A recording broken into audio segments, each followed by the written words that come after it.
Good afternoon. Over the past week, the President and I have traveled across the country to mark the passage of the American Rescue Plan, to tell the American people about how 100 million checks are on their way, about how 100 million vaccines have now been administered. Big news, good news. And we plan to come down here to Georgia, to the place that made it possible, to share that information. And then Tuesday night, we learned that 8 of our neighbors were killed in a heinous act of violence. Violence that has no place in the state of Georgia or in the United States of America. And we were reminded, yet again, that the crises we face are many, that the foes we face are many. As the President and I discussed with our AAPI community in a meeting earlier today, whatever the killer's motive, these facts are clear. 6 out of the 8 people killed on Tuesday night were of Asian descent. 7 were women. The shootings took place in businesses owned by Asian Americans. The shootings took place as violent hate crimes and discrimination against Asian Americans has risen dramatically over the last year and more. In fact, over the past year, 3,800 such incidents have been reported, 2 of 3 by women. Everything from physical assaults to verbal accusations. And it's all harmful. And sadly, it's not new. Racism is real in America, and it has always been. Xenophobia is real in America, and always has been. Sexism, too. In the 1860s, as Chinese workers built the Transcontinental Railroad, there were laws on the books in America forbidding them from owning property. In the 1940s, as Japanese American soldiers defended our nation, more than 120,000 Japanese Americans were forced to live in internment camps, an obvious and absolute abuse of their civil and human rights. Asian Americans have been attacked and scapegoated. People who are perceived as Muslim know what it was like to live in our country after 9/11. For the last year, we've had people in positions of incredible power scapegoating Asian Americans, people with the biggest pulpits spreading this kind of hate. Ultimately, this is about who we are as a nation. This is about how we treat people with dignity and respect.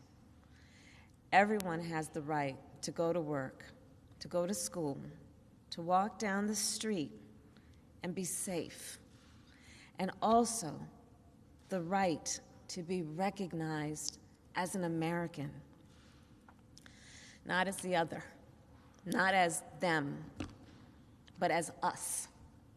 A harm against any one of us is a harm against all of us.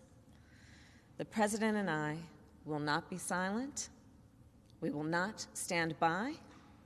We will always speak out against violence, hate crimes, and discrimination wherever and whenever it occurs. And it is now my great honor to introduce the President of the United States, Joe Biden.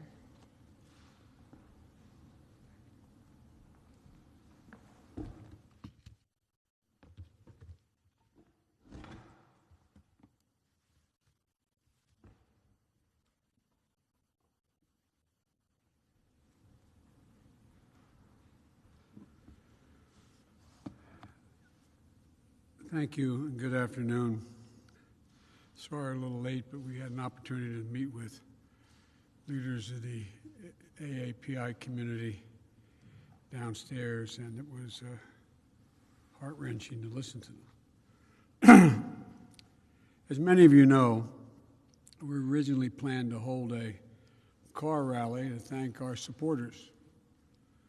But given the recent days, events of the recent days, we didn't feel it was appropriate.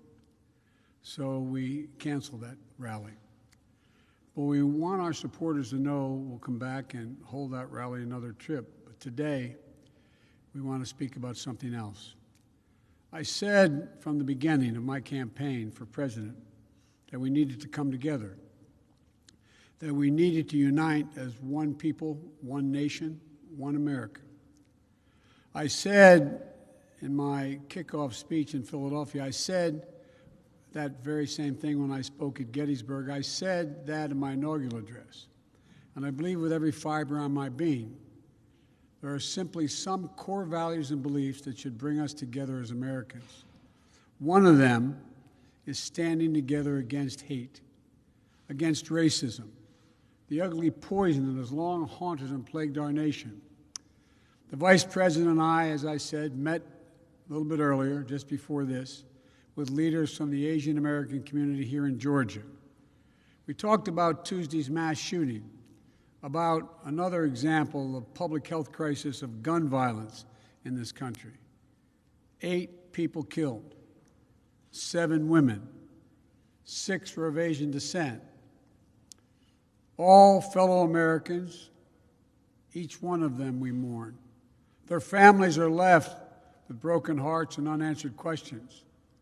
And the investigation is ongoing, and the Vice President and I are being regularly updated by the Attorney General and the Director of the FBI, working closely with Governor Kemp and Mayor Bottoms and local officials. But whatever the motivation, we know this. Too many Asian Americans have been walking up and down the streets and worrying, waking up each morning the past year feeling their safety and the safety of their loved ones are at stake. They've been attacked, blamed, scapegoated, and harassed. They've been verbally assaulted, physically assaulted, killed. Documented incidents of hate against Asian Americans have seen a skyrocketing spike over the last year, let alone the ones that happened and never get reported. It's been a year of living in fear for their lives, just to walk down the street. Grandparents are afraid to leave their homes. Small business owners targeted and gunned down. Attacks on some of the most vulnerable people in our nation, the elderly, low-wage workers, and women. In fact, Asian American women suffered twice as many incidents of harassment and violence as Asian American men. We're learning again what we've always known. Words have consequences. It's the coronavirus, full stop. The conversation we had today with the AAPI leaders and that we're hearing all across the country is that hate and violence often hide in plain sight. It's often met with silence. That's been true throughout our history. But that has to change because our silence is complicity. We cannot be complicit. We have to speak out. We have to act. In my first week in office, I signed an executive order directing federal agencies to combat this resurgence of xenophobia. The Department of Justice is strengthening its partnership with the AAPI community to prevent these crimes, in addition to its other work to take on violent extremists and domestic terrorism. I'm calling on Congress to pass and get to my desk the COVID-19 Hate Crimes Act. And the House just passed the reauthorization for the Violence Against Women Act, a law I authored more than 25 years ago. It's one of my proudest legislative achievements. I call on the Senate to swiftly pass it and get it to my desk. But for all the good that laws can do, we have to change our hearts. Hate can have no safe harbor in America. It must stop. And it's on all of us together, to make it stop. Something else should bring us together, and that is a belief in science. Science isn't something that should divide us. There's nothing political about it. There's nothing partisan about it. One of America's best examples of commitment to science is headquartered right here in Atlanta, the Center for Disease Control and Prevention. The CDC represents the best of this nation, brilliant minds, deep faith in science, and a strong commitment to public service. We came here to thank them for all the work they do, and especially the work they've done over the course of this pandemic. We owe them and their families our gratitude. We wanted to convey to them the absolute commitment to give them everything they need to do their work and get it done, free of politics and guided by science. And because of them, we're making real progress. We just met my goal of administering 100 million shots before my first 100 days in office. We did it in about 60 days. We're not stopping now. The American Rescue Funds, more vaccines, more vaccination centers, and more increase in testing. It's going to help us accelerate our nationwide effort to reopen schools safely.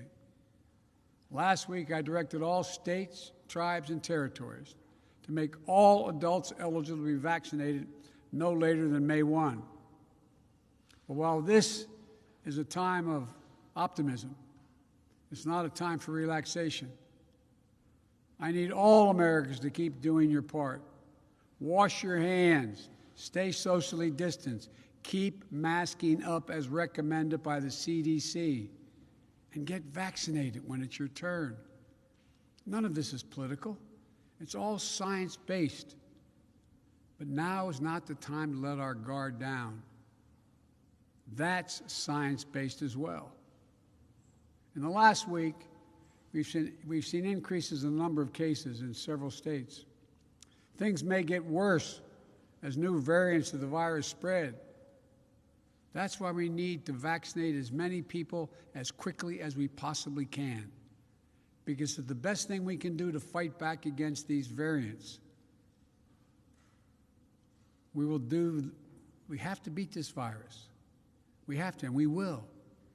But we'll do it by setting aside politics and embracing science.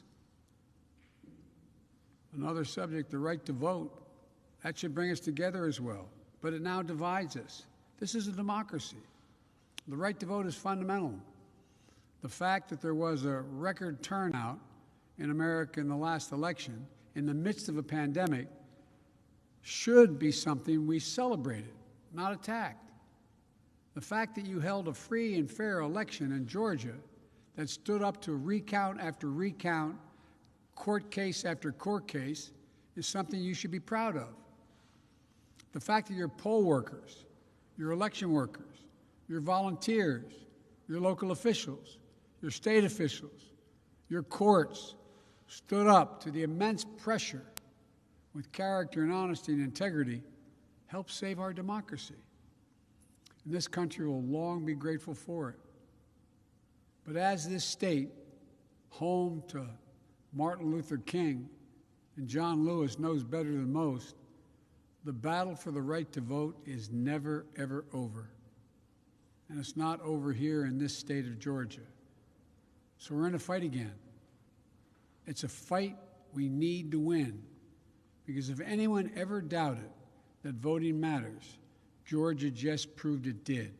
If anyone ever wondered if one vote could make a difference, Georgia just proved it. 11,779 times. And if anyone ever wondered if voting can change a country, Georgia just proved it can. Because when you elected 2 new United States senators, you made it possible to pass the American Rescue Plan.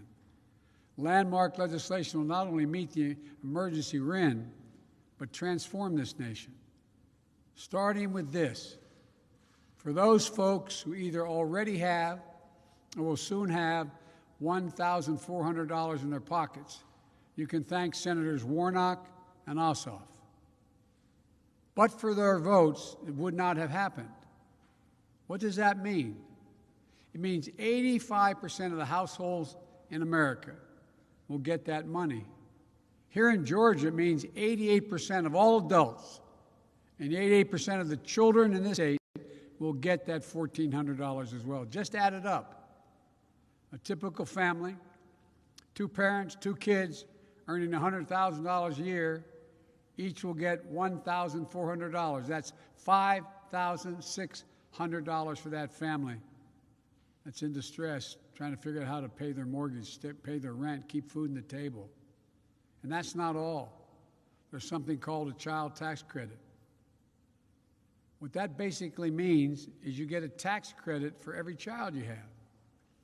The American Rescue Plan expands that credit. It means that families of over 2 million children in Georgia will be eligible for an increase in that child tax credit of $1,600 per year per child. And it's going to be delivered on a regular basis. So starting this summer, families with young kids will get $300 a month per child. This is going to lift 177,000 children in Georgia out of poverty. The American Rescue Plan expands coverage and reduces costs under the Affordable Care Act. So for a family of 4 earning $90,000 per year with insurance under the Affordable Care Act, they'll see about $200 a month off their monthly premiums. And for Georgia schools, the American Rescue Plan provides around $4 billion for Georgia's school children from grades K through 12 to help them reopen safely. And here's one of the biggest things for Georgia. Because of the American Rescue Plan, Georgia is now eligible for about $2 billion to expand Medicaid. What does that mean?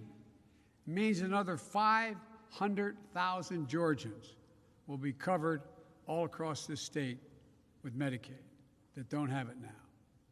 For your state and local governments, this is what it does. State government will get around $5 billion to make up for lost revenue. Local governments will get around $3.5 billion. That's going to make it possible to keep a lot of police officers, firefighters, teachers, and other first responders on the job. And here's one final thing the American Rescue Plan does. For the first time in a long time, it puts working families, the middle class, people who built this country first, not last. 66% of the tax breaks in this plan go to folks making $90,000 or less a year. And how much for the top 1%, where 83% of all the tax cut, that was the last president's tax cut? 0. Top 1% get 0. But the American Rescue Plan isn't only about putting money in the pockets, people's pockets. It also will create and spur economic growth in America. That's why major economists, left, right, and center, support this plan. Even Wall Street agrees. According to Moody's, this law will help America create 7 million new jobs by the end of the year. And we'll do it by rebuilding the backbone of this nation. The working people, the middle class, the people who built this country. It's about giving those people a fair shot for a change. It's about providing and proving to the American people that their government works and can deliver for them. Which brings me to my last point. The American Rescue Plan is a plan that brings America together and benefits all America. That's why so many polls show that over 70% of the country support it, including Democrats, Republicans, and independents. Maybe Republicans in Washington didn't vote for it, but the American Rescue Plan sure has brought the country together. And for me, that measure of unity, that's what matters. Let me end with this. There's so much we can do if we do it together. If we remember who we are, if we stand together against hate, once again believe and invest in science, we stand up for the right of all Americans to vote and have access to voting. If we remember, we're here to help all the people in this country, not just those few at the top. If we remember to do justice, love mercy, to walk humbly as fellow human beings and as fellow Americans. If we remember we're the United States of America, And that together, there's nothing, not a single thing we cannot do if we do it together. So my heart goes out to all the family members who lost someone in those horrific shootings on Tuesday. I know they feel that like there's a black hole in their chest they're being sucked into, and things will never get better. But our prayers are with you. And I assure you, the one you lost will always be with you. Always be with you.